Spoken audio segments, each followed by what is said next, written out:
12 hostiles on radar, closing fast. Those words from my radar officer sent ice through my veins as I scanned the endless desert horizon. My F-35 had just entered contested airspace, and suddenly we weren't alone. I'd flown hundreds of combat missions before, but something felt different this time. The way these bogies moved, tight formation, unexpected vectors, this wasn't a standard intercept. Years of combat instinct screamed danger before my brain could process what my eyes were seeing. Ever had that moment when you just know something's wrong? That's what 30 years in the cockpit teaches you, to trust that feeling. I remember checking my weapons systems one more time, the familiar glow of the displays casting shadows across my flight helmet. Command, this is Viper 1. Requesting backup for multiple unknown contacts, approximately 60 miles west of Checkpoint Delta. The radio crackled back with the worst possible answer. Negative, Viper 1. Nearest support is 25 minutes out. You're on your own. My mouth went dry as I watched the distance counter tick down. 45 miles. 40 miles. These weren't conventional aircraft. They were moving too erratically, too fast. And that's when the realization hit me like a punch to the gut. What we were facing wasn't a squadron of enemy fighters. It was something we'd only been briefed about in classified sessions, a swarm of combat drones. The drones approached in an unfamiliar pattern, constantly shifting their formation like a flock of starlings. Intelligence had warned us about this new technology, autonomous attack units that communicated with each other, learning and adapting to our tactics in real time. My hand instinctively tightened around the control stick as I disabled the autopilot. Sometimes, when facing advanced tech, the human element is your greatest advantage. The unpredictability of instinct versus algorithm. I quickly ran through my options. I couldn't outgun them all, and I couldn't outrun them with my current fuel levels. My only chance was to outthink them, to find patterns in their behavior that I could exploit. As the distance closed to 30 miles, I made my decision. Instead of running or taking a defensive posture, I would do the unexpected, head straight for them. The desert floor blurred beneath me as I pushed the throttle forward. Command, I'm engaging hostiles. Activating combat recordings now. My heart pounded against my ribs like it was trying to escape. The swarm was now visible, small, angular shapes glinting in the desert sun. No cockpits, no pilots, just machines programmed to eliminate threats with cold efficiency. But there was one critical difference between us. I had something to fight for. I had a reason to come home. And sometimes, that's all the advantage you need. The first missile lock warning screamed through my helmet speakers before I even had visual confirmation. These drones were fast, too fast, and their targeting systems were locking onto my heat signature from distances our intelligence said shouldn't be possible. I immediately deployed countermeasures, watching flares bloom against the azure sky as I pulled the aircraft into a sharp defensive turn. The G-force crushed me into my seat, making my vision narrow as blood struggled to reach my brain. This was the moment when training takes over, when your body remembers what to do even when your mind is racing with fear. Those countless hours in simulators, the exercises we complained about during peacetime, they're what keep you alive when everything goes sideways. System alert. Multiple targets engaging. The computerized voice in my ear was calm, almost maddeningly so. I watched as the first wave of drones broke formation, splitting into smaller attack groups. Their strategy became clear. They weren't just attacking. They were herding me toward a predetermined kill zone. These weren't the simple drones we'd encountered in previous conflicts. These were state-of-the-art hunter-killers with networked intelligence.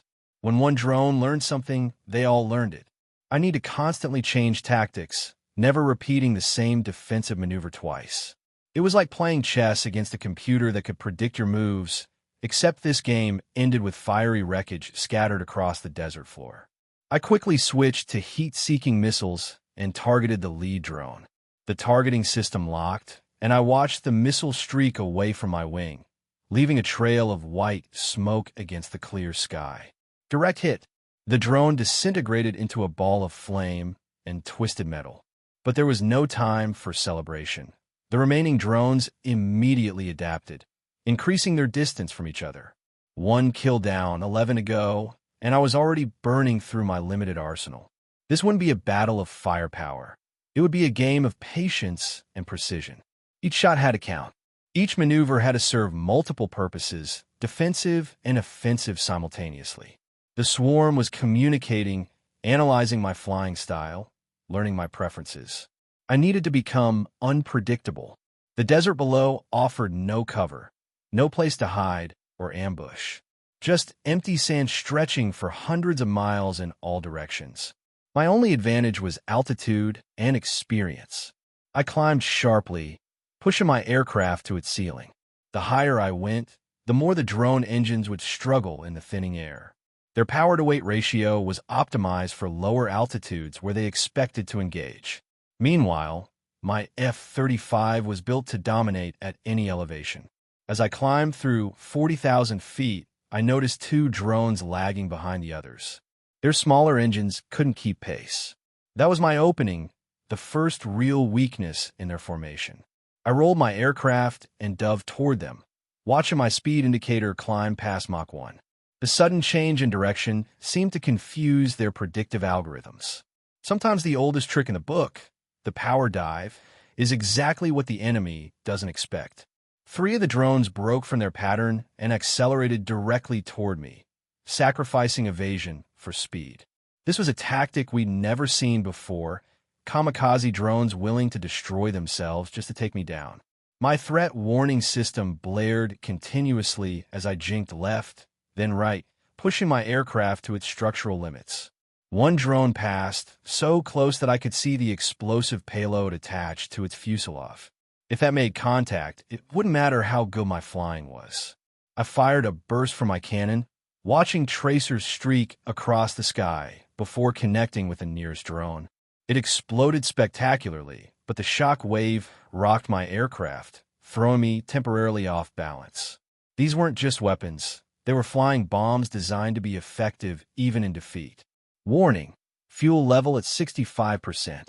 The notification couldn't have come at a worse time. Every high-G maneuver, every afterburner climb was burning precious fuel that I couldn't replace. Meanwhile, the remaining drones kept coming in waves, forcing me to constantly react rather than execute my own strategy. I knew their game plan now. Wear me down, force mistakes, eliminate the human element through exhaustion. Drone warfare isn't about spectacular dogfighting. It's about cold mathematics. They didn't need to outfly me. They just needed to outlast me. I thought about my wingman Rodriguez, shot down last month in a similar engagement. He'd fought brilliantly until the final minutes when fatigue led to a split-second error. I couldn't let that happen. I needed to end this quickly. The radio crackled with static before a voice broke through. Viper 1, this is Watchdog. We're monitoring your situation. Support is still 18 minutes out. 18 minutes might as well have been 18 hours. This fight would be decided in the next 5 minutes, one way or another. I noticed the drones had adopted a new formation, a loose sphere with me at the center. No matter which direction I turned, I'd be flying toward at least some of them. Clever. But their formation had one critical flaw. They were spaced too evenly. Predictable geometry, my old flight instructor would have called it. And predictability in air combat is fatal. I suddenly cut power, deployed air brakes, and let my aircraft practically stall in midair, a maneuver called falling leaf that dates back to World War I. The unexpected deceleration confused the drone's targeting systems. 2 of them shot past me, unable to adjust to my sudden speed change. I quickly restored power and locked onto both with radar, firing my remaining air-to-air missiles in rapid succession. The first missile connected perfectly, turning the drone into a fireball. The second drone attempted an evasive maneuver that would have impressed even the best human pilots. But the missile's proximity fuse detonated close enough to send shrapnel through its control surfaces. I watched it spin uncontrollably toward the desert floor, trailing smoke. 7 down, 5 to go. But my weapon indicators showed a grim reality. I was down to my cannon with limited ammunition and a single multi-purpose missile that I'd been saving as a last resort.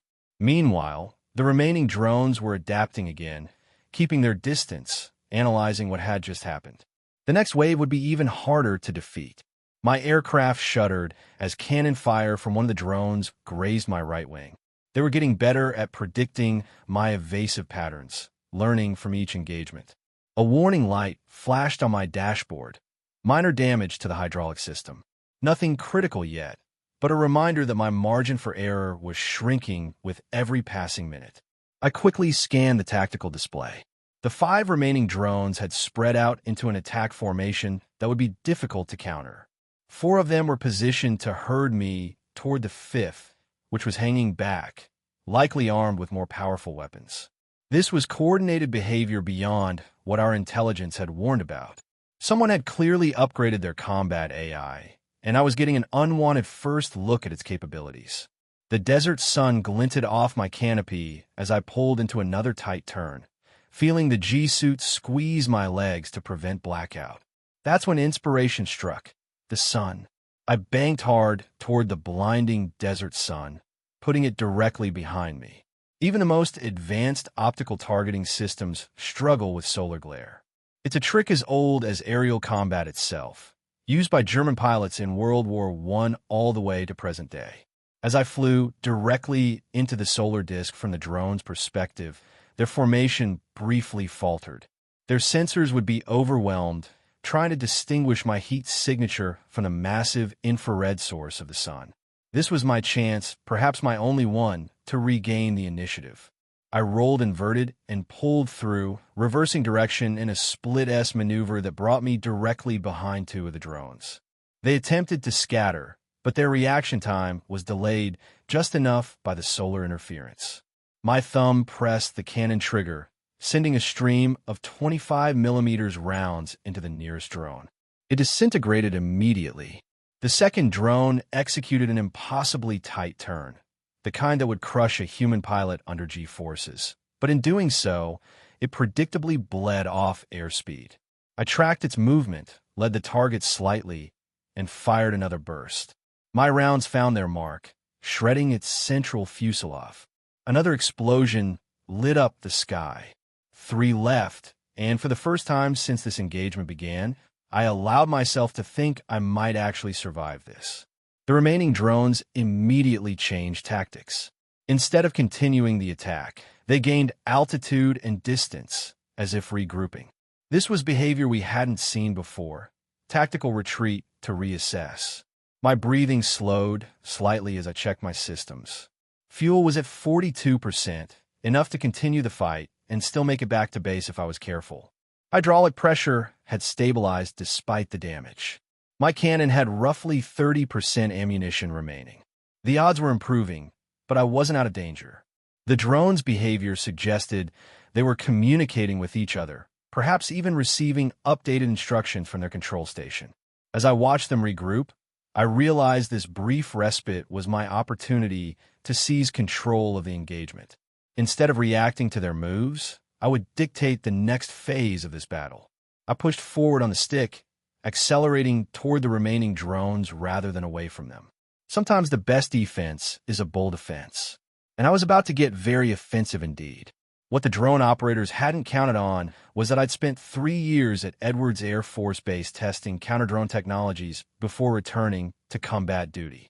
I knew their programming limitations, their sensor blind spots, and most importantly, how their hive mind communications worked. Each drone wasn't just connecting to a ground station. They were constantly exchanging data with each other, updating their shared strategy. This was their strength, but also potentially their greatest weakness.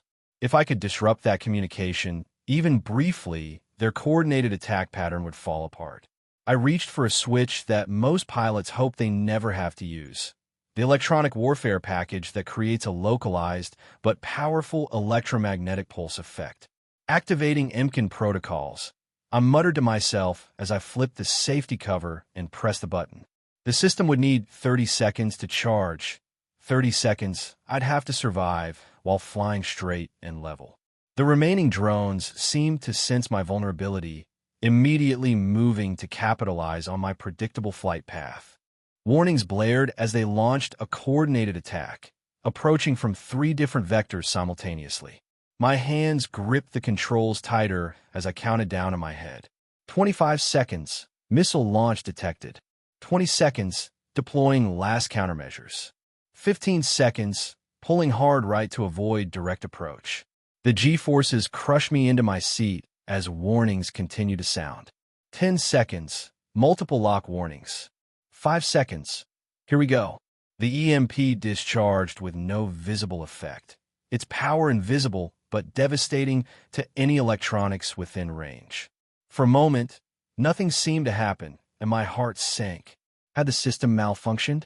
Then I watched as all 3 drones suddenly broke formation, their movements becoming erratic and uncoordinated. The EMP had worked, temporarily scrambling their communications and navigation systems. Instead of the precisely coordinated attack of moments before, they were now operating independently, falling back to basic programming. One drone began flying in a defensive circle. Another climbed sharply as if trying to reset its sensors, while the third continued toward me, but at a much slower speed, its targeting systems clearly compromised. This was my moment. I lined up the confused drone that was still approaching and fired a controlled burst from my cannon. Direct hit. It spiraled toward the ground, trailing smoke and debris. 2 left, and they were vulnerable, cut off from their shared intelligence. I banked hard toward the drone that was circling defensively, closing the distance quickly. Its evasive maneuvers were now predictable, following standard programming rather than adaptive learning. Another burst of cannon fire, another kill.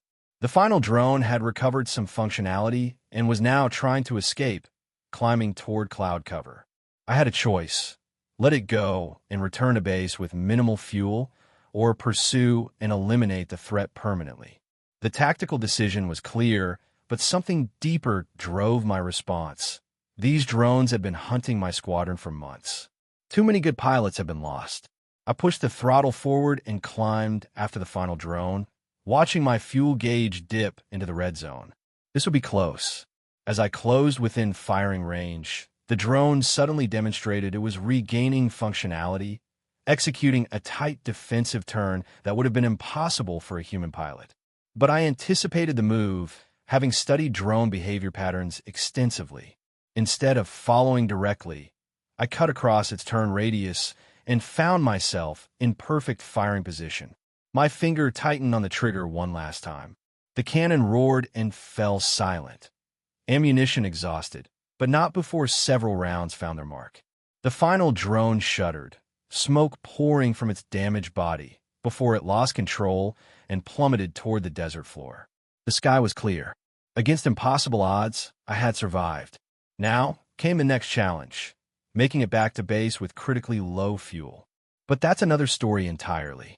The journey back to base was a blur of fuel warnings and constant calculations. Every pilot knows that running on fumes above hostile territory is its own special kind of terror. With each passing mile, I felt the weight of what had just happened settling onto my shoulders. 12 combat drones, an entire swarm, neutralized by a single pilot. It wasn't supposed to be possible. Our tactics had always assumed drone swarms would require squadron-level responses.